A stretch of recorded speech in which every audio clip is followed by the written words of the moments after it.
আসসালামু আলাইকুম, স্বাগতম ওয়ার্ল্ডকাস্ট সংবাদে। আমি মোহাম্মদ রায়হান আজকের সব আন্তর্জাতিক খবর নিয়ে হাজির হয়েছি। শুরুতেই জানিয়ে দিব সংবাদ শিরোনাম, তারপর বিস্তারিত। ইরানে বোমা হামলা হলে হিতে বিপরীত হতে পারে। পরিস্থিতি এখন সম্পূর্ণ নিয়ন্ত্রণে ইরান। ইরান যুদ্ধ চায় না, তবে যুদ্ধের জন্য পুরোপুরি প্রস্তুত, আব্বাস আরাগচ্ছি। ইরানের বিরুদ্ধে খুব শক্তিশালী বিকল্প বিবেচনা করছে মার্কিন সেনাবাহিনী, ট্রাম্প। অবশেষে শুরু হচ্ছে তৃতীয় বিশ্বযুদ্ধ, ট্রাম্প পালানোর পথ খুঁজছেন। ইরানে বোমা হামলা হলে হিতে বিপরীত হতে পারে। এই বিষয়ে আপনার মতামত কমেন্টে জানান এবং চ্যানেলে নতুন হলে চ্যানেলটি সাবস্ক্রাইব করে যাবেন। আসসালামু আলাইকুম, স্বাগতম জানাচ্ছি ওয়ার্ল্ডকাস্ট সংবাদে। আমি মোহাম্মদ রায়হান। এতক্ষণ শুনছিলেন সংবাদ শিরোনাম, এবার বিস্তারিত। ইরান ও ইসরায়েলের মধ্যে চলমান উত্তেজনা এখন এক চরম পর্যায়ে পৌঁছেছে এবং বিশ্বজুড়ে বিশেষজ্ঞরা সতর্ক করছেন যে ইরানে যদি কোনো ধরনের সরাসরি হামলা বা বোমা হামলা চালানো হয় তবে তার ফলাফল হিতে বিপরীত হতে পারে। আন্তর্জাতিক সম্পর্ক বিশ্লেষকরা মনে করছেন, মধ্যপ্রাচ্যের বর্তমান যে ভূ-রাজনৈতিক সমীকরণ, তাতে যে কোনো হঠকারী সিদ্ধান্ত পুরো অঞ্চলের স্থিতিশীলতাকে তছনছ করে দিতে পারে। আপনারা যদি লক্ষ্য করেন তবে দেখবেন যে এই অঞ্চলের শক্তির ভারসাম্য রক্ষা করা কতটা জটিল হয়ে দাঁড়িয়েছে, বিশেষ করে যেখানে জ্বালানি তেলের বিশ্ববাজার এবং গুরুত্বপূর্ণ সমুদ্রপথগুলোর নিরাপত্তা সরাসরি জড়িত।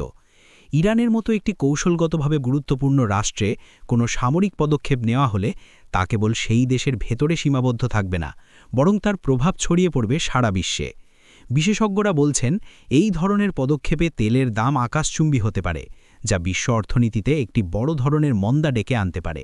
এছাড়া ইরানের দীর্ঘদিনের প্রতিরক্ষা সক্ষমতা এবং তাদের আঞ্চলিক মিত্রদের সক্রিয়তা বিচার করলে দেখা যায় যে কোনো হামলা হলে তার পাল্টাপাল্টি জবাব দেওয়ার ক্ষমতা তারা রাখে, যা পরিস্থিতিকে আরও জটিল করে তুলবে। সাধারণ মানুষের মনে এখন প্রশ্ন জাগছে যে বিশ্ব কি আসলে আরেকটি বড় সংঘাতের দিকে এগিয়ে যাচ্ছে, নাকি কূটনীতির মাধ্যমে এই উত্তপ্ত পরিস্থিতির সমাধান হবে? আপনাদের কি মনে হয়, যুদ্ধের চেয়ে আলোচনা কি ভালো সমাধান নয়? আপনাদের মতামত আমাদের কমেন্ট করে জানাতে ভুলবেন না। আর আমাদের বিশ্লেষণ ভালো লাগলে ভিডিওটি লাইক দিয়ে বন্ধুদের সাথে শেয়ার করুন এবং পরবর্তী সব আপডেট পেতে চ্যানেলটি এখনই সাবস্ক্রাইব করে রাখুন। আসলে বর্তমান বিশ্বে কোনো রাষ্ট্রই বিচ্ছিন্ন দ্বীপ নয়, তাই একটি দেশে অস্থিরতা মানেই পুরো বিশ্বের জন্য অশনি সংকেত। বিশেষ করে হরমুজ প্রণালীর মতো গুরুত্বপূর্ণ জলপথ যদি এই উত্তেজনার কারণে ক্ষতিগ্রস্ত হয়, তবে বিশ্ব বাণিজ্যে তার কী ভয়াবহ প্রভাব পড়বে তা কল্পনা করাও কঠিন। তাই আন্তর্জাতিক সম্প্রদায় এখন অনেক বেশি সতর্ক এবং তারা বারবার সংযম প্রদর্শনের আহ্বান জানাচ্ছে, যাতে পরিস্থিতির আরও অবনতি না ঘটে। এই উত্তেজনার রেশ ধরে সাধারণ মানুষের জীবনযাত্রায় যে প্রভাব পড়ছে তা কাটিয়ে উঠতে শান্তির কোনো বিকল্প নেই বলেই মনে করা হচ্ছে। পরিস্থিতি এখন সম্পূর্ণ নিয়ন্ত্রণে রয়েছে বলে ইরান থেকে দাবি করা হয়েছে এবং দেশটির অভ্যন্তরীণ অবস্থা স্বাভাবিক রাখার জন্য সব ধরনের ব্যবস্থা নেওয়া হচ্ছে। ইরানের রাষ্ট্রীয় পর্যায় থেকে জানানো হয়েছে যে সাম্প্রতিক যেসব উত্তেজনাকর পরিস্থিতির সৃষ্টি হয়েছিল তা মোকাবিলা করতে তারা পুরোপুরি সক্ষম এবং দেশের সাধারণ মানুষ যেন আতঙ্কিত না হয় সে বিষয়েও তারা বিশেষ নজর দিচ্ছে। আপনারা জেনে অবাক হবেন যে আন্তর্জাতিক সংবাদ মাধ্যমগুলোতে অনেক সময় অতিরঞ্জিত তথ্য পরিবেশন করা হলেও ইরানের অভ্যন্তরীণ শহরগুলোর জনজীবন বেশ স্বাভাবিক রয়েছে। বাজারঘাট থেকে শুরু করে অফিস আদালত সবখানেই মানুষ তাদের নিত্যদিনকার কাজ চালিয়ে যাচ্ছে।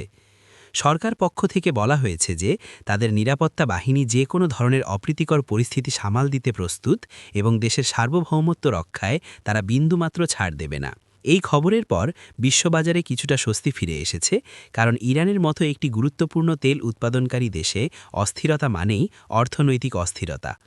কিন্তু এখন যেহেতু তারা দাবি করছে যে পরিস্থিতি নিয়ন্ত্রণে আছে, তাই বিনিয়োগকারীরাও কিছুটা আশাবাদী হতে শুরু করেছেন। তবে প্রশ্ন থেকে যায় যে এই সাময়িক নিয়ন্ত্রণ কি দীর্ঘস্থায়ী শান্তির পথ প্রশস্ত করবে, নাকি পর্দার আড়ালে অন্য কোনো সমীকরণ তৈরি হচ্ছে? আপনারা যদি নিয়মিত আমাদের নিউজ দেখেন তবে জানবেন যে আমরা সবসময় নিরপেক্ষ তথ্য তুলে ধরার চেষ্টা করি। তাই আপনি যদি এখনও আমাদের চ্যানেলের পরিবারের সদস্য না হয়ে থাকেন তবে এখনই সাবস্ক্রাইব বাটনে ক্লিক করে বেল আইকনটি অন করে দিন। ইরানের এই আত্মবিশ্বাসী অবস্থান তাদের অভ্যন্তরীণ শক্তিমত্তার পরিচয় দিচ্ছে এবং তারা বিশ্বকে এই বার্তাই দিতে চাচ্ছে যে তারা বাইরের কোনো চাপে ভেঙে পড়ার মতো রাষ্ট্র নয়। দেশটির কর্মকর্তারা বলছেন যে তারা সবসময় শান্তি ও সংহতির পথে চলতে চান, কিন্তু কেউ যদি তাদের উপর চাপ সৃষ্টি করার চেষ্টা করে তবে তারা তার যোগ্য জবাব দিতে জানে।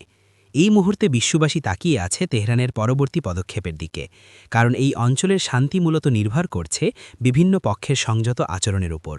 ইরান যুদ্ধ চায় না, তবে যে কোনো ধরনের পরিস্থিতির জন্য বা যুদ্ধের জন্য তারা পুরোপুরি প্রস্তুত বলে কড়া বার্তা দিয়েছেন ইরানের পররাষ্ট্রমন্ত্রী আব্বাস আরাগচি। তার এই বক্তব্যটি আন্তর্জাতিক রাজনীতিতে বেশ গুরুত্বের সাথে দেখা হচ্ছে, কারণ তিনি স্পষ্ট করে দিয়েছেন যে ইরান নিজে থেকে কোনো সংঘাত শুরু করবে না, কিন্তু তাদের ওপর যদি কোনো আঘাত আসে তবে তারা বসে থাকবে না। আরাগচি আরও উল্লেখ করেছেন যে ইরান একটি শান্তিপ্রিয় দেশ এবং তারা প্রতিবেশী দেশগুলোর সাথে সুসম্পর্ক বজায় রাখতে আগ্রহী, কিন্তু আত্মরক্ষার প্রশ্নে তারা আপোষহীন। এই বক্তব্যটি মূলত একটি শক্তিশালী বার্তা হিসেবে কাজ করছে যারা ইরানকে সামরিকভাবে কোণঠাসা করার চেষ্টা করছে তাদের জন্য। আব্বাস আরাগচির মজে যুদ্ধের চেয়ে কূটনীতি এবং আলোচনা অনেক বেশি কার্যকর, কিন্তু সেটা হতে হবে পারস্পরিক শ্রদ্ধার ভিত্তিতে। এই ধরনের সাহসী ও স্পষ্ট অবস্থান ইরানের পররাষ্ট্রনীতির এক নতুন দিক উন্মোচন করেছে। আপনারা যারা এই ভিডিওটি দেখছেন, আপনাদের কাছে আমার প্রশ্ন, একটি দেশের জন্য আত্মরক্ষার প্রস্তুতি রাখা কি জরুরি নয়? আপনাদের সুচিন্তিত মতামত আমাদের সাথে শেয়ার করুন এবং আমাদের কাজের উৎসাহ বাড়াতে ভিডিওটিতে একটি লাইক দিন। আব্বাস আরাগচির এই মন্তব্যটি এমন এক সময়ে এলো যখন মধ্যপ্রাচ্যে বড় ধরনের ক্ষমতার রদবদল নিয়ে আলোচনা চলছে। ইরান তাদের প্রতিরক্ষা ব্যবস্থাকে আধুনিকায়ন করেছে এবং ড্রোন ও মিসাইল প্রযুক্তিতে তারা যে অভাবনীয় উন্নতি করেছে তা এখন আর কারোরই অজানা নয়। আরাগচি বিশ্ব নেতাদের মনে করিয়ে দিয়েছেন যে যুদ্ধের পরিণতি কখনোই শুভ হয় না এবং আধুনিক যুগে যুদ্ধ মানেই সাধারণ মানুষের চরম ভোগান্তি। তাই তারা চান সব সমস্যার সমাধান হোক আলোচনার টেবিলে। তবে ইরানের এই প্রস্তুতি কেবল কথার কথা নয়, বরং মাঠ পর্যায়ে তাদের সামরিক মহড়া এবং প্রস্তুতির চিত্র এটিই প্রমাণ করে যে তারা কোনো হুমকিকেই হালকাভাবে নিচ্ছে না। এই ভারসাম্যপূর্ণ নীতি বা ডেটারেন্স পলিসি ইরানকে এই অঞ্চলে এক শক্তিশালী অবস্থানে নিয়ে গেছে, যা এড়িয়ে যাওয়া এখন আন্তর্জাতিক শক্তির জন্য কঠিন হয়ে দাঁড়িয়েছে।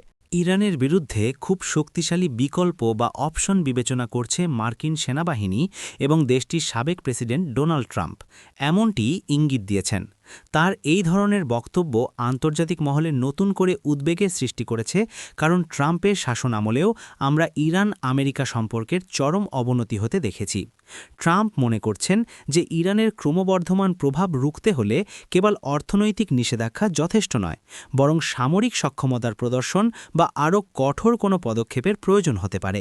মার্কিন সেনাবাহিনীর নীতি নির্ধারকরা বিভিন্ন রণকৌশল নিয়ে আলোচনা করছেন, যার মধ্যে সাইবার আক্রমণ থেকে শুরু করে সুনির্দিষ্ট কৌশলগত লক্ষ্যবস্তুতে চাপের সৃষ্টি করাও অন্তর্ভুক্ত থাকতে পারে।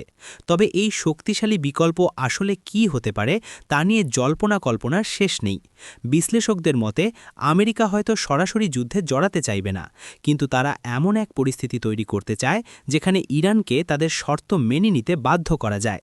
ট্রাম্পের এই ধরনের আক্রমণাত্মক বক্তব্য অনেক সময় রাজনৈতিক কৌশলের অংশও হতে পারে, যাতে তার জনসমর্থন বাড়ে।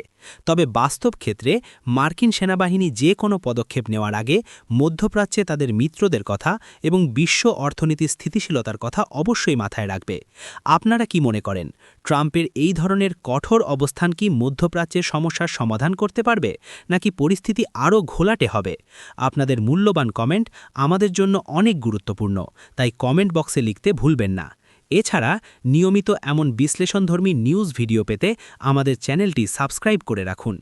আমেরিকার এই সামরিক বিকল্পের কথা বলা ইরানের জন্য একটি বড় চ্যালেঞ্জ হয়ে দাঁড়িয়েছে, তবে ইরানও বারবার বলছে যে তারা যে কোনো চাপের মুখে নতি স্বীকার করবে না। এই দুই দেশের মধ্যে যে রেষারেষি চলছে তা কেবল দ্বিপাক্ষিক কোনো বিষয় নয়, বরং এটি সমগ্র বিশ্বের নিরাপত্তার সাথে সরাসরি যুক্ত।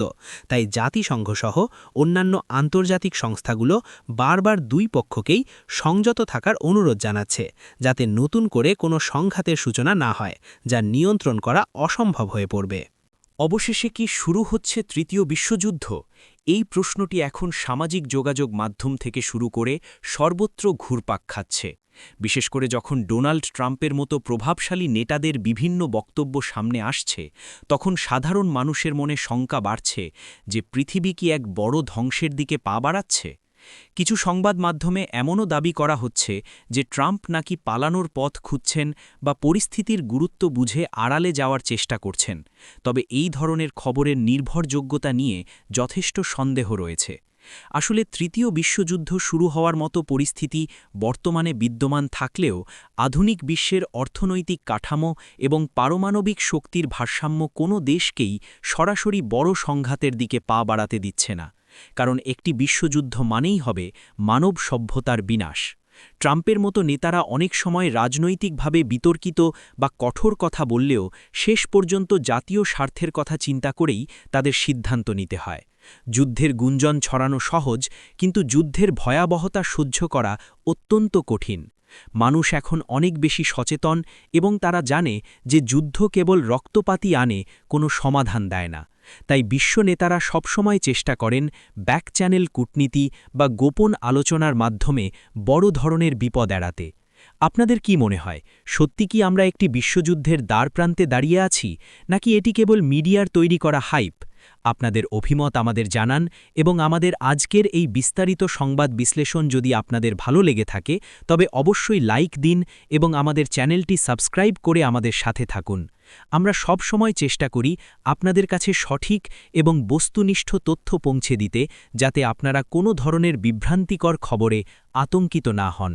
মনে রাখবেন, শান্তিই হচ্ছে উন্নতির চাবিকাঠি, এবং বৈশ্বিক অস্থিরতা কাটিয়ে ওঠার একমাত্র পথ হল ঐক্যবদ্ধ থাকা। ভিডিওটি শেষ পর্যন্ত দেখার জন্য আপনাদের অসংখ্য ধন্যবাদ।